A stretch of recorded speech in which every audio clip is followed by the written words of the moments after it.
Oke, jadi mari kita coba bahas lagi mengenai serialnya dari Otonari no Sama. Serialnya dari Shimahiro dan kali ini sendiri mengenai kelanjutan dari ceritanya yang ada di animenya. Tepatnya itu pada isi dari volume ke-9 dari adaptasi light novelnya.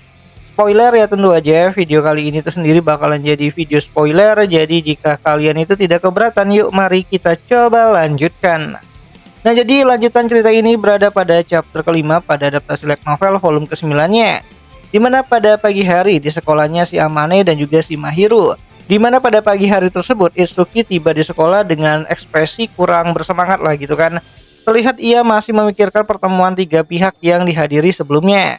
Di mana Amane yang tiba lebih pagi menyadari suasana hati Itsuki dan langsung mencoba untuk menyapanya. Di mana percakapan ringan pun terjadi antara Amane dan juga Itsuki, di mana Itsuki mengungkapkan kekesalannya terhadap situasi tersebut. Ya, dalam pertemuan itu orang tuanya Itsuki menunjukkan keinginan yang sangat kuat banget agar si Itsuki bisa mengikuti jalur tertentu berbeda dari pilihannya. Di mana Itsuki merasa frustasi karena keputusan yang telah ia buat sendiri terkait masa depannya tidak dihargai. Namun ya, ia tetap bertahan pada pendiriannya meskipun harus menghadapi ketidaksetujuan dari ayahnya. Di mana ibu Itsuki menjadi penengah ya dalam konflik tersebut dengan tegas ya ibunya ini tuh membujuk sang ayah agar menerima keputusannya dari si Itsuki sambil menunjukkan bahwa paksaan hanya akan merugikan hubungan mereka sebagai ayah dan juga anak. Ya, Itsuki merasa beruntung memiliki ibu yang mendukung kebebasannya untuk bisa memilih masa depannya sendiri.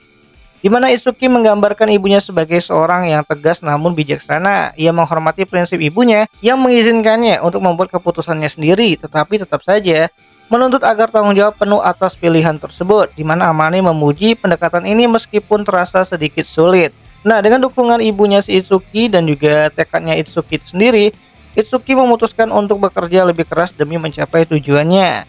Di mana Amane dan Itsuki saling menguatkan ya satu sama lain, mengingat bahwa mereka berdua sekarang itu berada di tahun terakhir sekolah mereka dan mereka harus mempersiapkan mengenai ujian masuk ke universitas nantinya.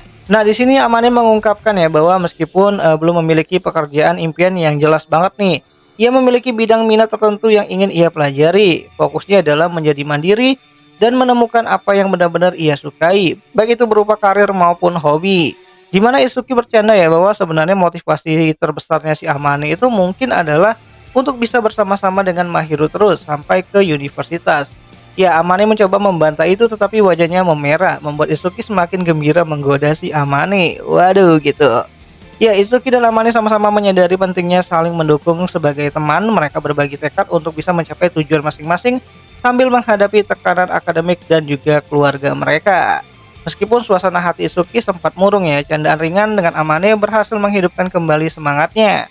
Dan kedekatan mereka menunjukkan persahabatan yang tulus dan mampu untuk bisa saling meringankan beban satu sama lain. So, singkat cerita di dalam kelasnya si Amane, seorang siswa yang dikenal sebagai orang yang paling tenang dan berkarisma gitu kan, masuk ke kelas dengan interaksi santai bersama teman-temannya yang lain. Ya, di sana ada Itsuki dan juga Amane dan orang itu adalah si Yuta. Di mana dialog penuh candaan menggambarkan kedekatan mereka, terutama ketika membahas pertemuan tiga pihak dan juga rencana di masa depan. Di mana Itsuki yang sering menjadi sasaran candaan berpura-pura kesal ya, tetapi ya tetap menikmati suasana yang ada di sana. Sampai pada akhirnya pembicaraan beralih ke arah masa depan dari si Yuta itu sendiri, yang berniat mencoba untuk jalur rekomendasi olahraga agar bisa melanjutkan ke universitas yang ada bidang olahraganya yang paling bagus lah gitu kan. Di mana Amane dan teman-teman yang lain memujinya karena prestasi akademiknya dan juga olahraganya tuh ya luar biasa banget nih selama di masa-masa SMA. Namun Yuta tetap rendah hati dan merasa perlu terus berusaha. Ya, Yuta menjelaskan tanggung jawab yang begitu besar ya sebagai seorang kapten di tim olahraganya, di tim atletik lebih tepatnya gitu kan, di mana ia mengakui pentingnya kerja keras untuk bisa mempertahankan posisi sebagai pemimpin di sana. Ya, dukungan dari anggota tim dan juga pelatih membuatnya merasa terbantu akan hal tersebut meskipun ia tetap mengedepankan teladan sebagai seorang kapten gitu kan, seorang pemimpin gitu. Nah, singkat cerita, setelah kegiatan sekolah selesai, Amane bertemu dengan Mahiro lagi nih di depan pintu masuk sekolah. Saat ini mereka tuh pengen pulang gitu kan, karena kan suasananya sudah sore, senja-senja sepi-sepi gitu kan. Dimana mereka berbincang-bincang ya dengan sangat hangat gitu kan, dimana Amane menunjukkan perhatian dengan tidak membiarkan Mahiro pulang sendirian. Ya, menciptakan momen romantis paling manis gitu kan, semanis gula di antara mereka berdua ya. Masa-masa SMA tuh masa-masa yang cukup manis banget lah gitu. Di mana Mahiro menceritakan mengenai pengalamannya saat wawancara 3 pihak ya, di mana ketidakhadiran orang tuanya menciptakan suasana yang cukup tidak mengenakan dan muram banget gitu kan bagi si Mahiro. Namun meskipun begitu Mahiro sudah terbiasa dengan hal tersebut, di mana menurut Mahiro sendiri ya secara akademis dia tidak punya masalah besar. Namun ya karena tidak adanya orang tua yang mendampinginya ya dia jadi bahan ya sedikit pembicaraan lah oleh guru-gurunya gitu kan. Nah, untuk menghibur Mahiro di sini Amane bertanya mengenai tentang rencana studinya si Mahiro ya.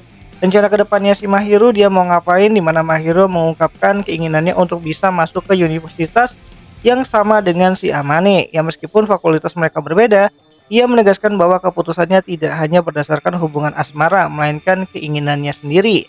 Di mana Mahiro berbagi harapan ya untuk bisa diterima melalui jalur rekomendasi umum.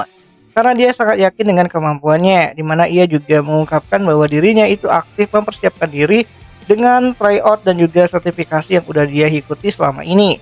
Ya, dedikasi Mahiro mencerminkan karakter kuatnya dalam mencapai tujuannya, di mana Amane menunjukkan empati terhadap situasi Mahiro, terutama soal perhatian guru terhadap latar belakangnya si Mahiro yang rada-rada sedikit kurang baik lah gitu kan. Di mana ia merasa kagum dengan kemampuan Mahiro untuk tetap tegar dan juga fokus meskipun harus menghadapi situasi yang tidak biasa dan juga tidak mengenakan gitu kan. Nah, sesampainya di rumah, Amane dan Mahiro mulai membicarakan mengenai rencana masa depan mereka, terutama terkait tempat tinggal jika mereka melanjutkan studi di universitas yang sama gitu. Meskipun Amane menyukai apartemennya yang sekarang ini, namun ya jaraknya akan sangat cukup jauh dari kampus membuat mereka tuh mempertimbangkan untuk pindah nih. Di mana Amane menyebutkan kemungkinan mereka tinggal bersama untuk menghemat biaya dan mempermudah aktivitas sehari-hari, karena kan selama ini mereka itu tinggal di apartemen yang berbeda. Ya bersebelahan lah gitu kan, namanya juga malaikat yang merupakan tetanggaku sendiri gitu. Ya meskipun awalnya Mahiro terlihat bingung dan malu dengan ide tersebut, ia perlahan-lahan mengungkapkan bahwa ia juga merasa nyaman dengan gagasan tersebut. Dan tentu saja mendengar hal tersebut Amane mulai sedikit panik nih setelah menyadari bahwa ia telah mengungkapkan idenya tanpa mempertimbangkan perasaannya dari si Mahiro. Namun Mahiro dengan lembut meyakinkan si Amane bahwa ia tidak merasa keberatan, malah dia senang dengan gagasan untuk bisa tinggal bersama-sama. Ya rencana itu adalah rencana yang juga dipikirkan sama si Mahiro, di mana Mahiro mengungkapkan kebahagiaannya jika bisa setiap hari bertemu dengan si Amane. Bangun tidur ketemu Amane, siang ketemu Amane, malam ketemu Amane terus gitu kan. Ya, mulai dari mengucapkan selamat pagi hingga menghabiskan waktu bersama-sama di rumah yang sama, Amane pun merasa lega dan terharu ya mendengar bagaimana Mahiro membayangkan hal tersebut gitu. Nah, di sini Amane dan Mahiro juga menyadari ya pentingnya untuk memberitahu ataupun memberi kabar kepada keluarga masing-masing sebelum memutuskan untuk tinggal bersama, di mana Mahiro menunjukkan keinginannya untuk mengenalkan si Amane kepada keluarganya sebagai tanda keseriusan hubungan mereka. Waduh, udah ditodong nih si Amane untuk ketemu orang tuanya si Mahiro. Ya meskipun pembicaraan mereka terasa serius, keduanya menyadari ya akhirnya bahwa mereka itu belum menyelesaikan sekolah mereka gitu kan. SMA aja belum lulus gitu kan, udah ngomongin masalah tinggal bersama gitu. Dan mereka pun tertawa ya karena menyadari bahwa perjalanan itu masih panjang. Ya perlu waktu dan juga fokus yang cukup tinggi ya, apalagi akan ada ujian masuk sebelum memikirkan masa depan yang lebih jauh nantinya. Di mana Amane bertekad ya di sini bertanggung jawab atas keputusannya ataupun idenya yang ngajak Mahiro untuk tinggal bersama. Sementara Mahiro menghargai tanggung jawab dan juga kerja keras Amane dalam mewujudkan rencana mereka. Nah, setelah Mahiro pulang, akhirnya Amane memikirkan kembali nih langkah selanjutnya. Ia memutuskan untuk menyelesaikan email ataupun pesan yang berisi rencana masa depan mereka, menunjukkan keseriusan dalam mewujudkan janji tersebut. Ya ini sebenarnya bukan email tapi kayak catatan note gitu kan. Ini adalah hal-hal yang ingin Amane lakukan untuk si Mahiro ke depannya. Oh ya, di sini tuh Mahiro tuh pulang ke apartemennya yang ada di sebelah apartemennya si Amane ya. Jadi nggak cukup jauh lah, cuma sebelahan gitu. Ya jadi kurang lebih seperti itulah isi dari chapter kelima pada adaptasi volume ke-9 dari serialnya Otonari no Tenshi Sama, dimana jika kalian suka dengan cerita seperti ini, kalian bisa bantu aku dengan cara ketik di kolom komentar, "Bang, lanjut Bang," gitu kan, nanti akan aku coba lanjutin kalau view-nya bisa sampai 1K. Ya enggak bercanda. Dan akhir kali itu aja dulu mengenai video singkat kali ini, dan jika ada yang salah aku minta maaf dan sampai jumpa di pembahasan anime lainnya. Jani.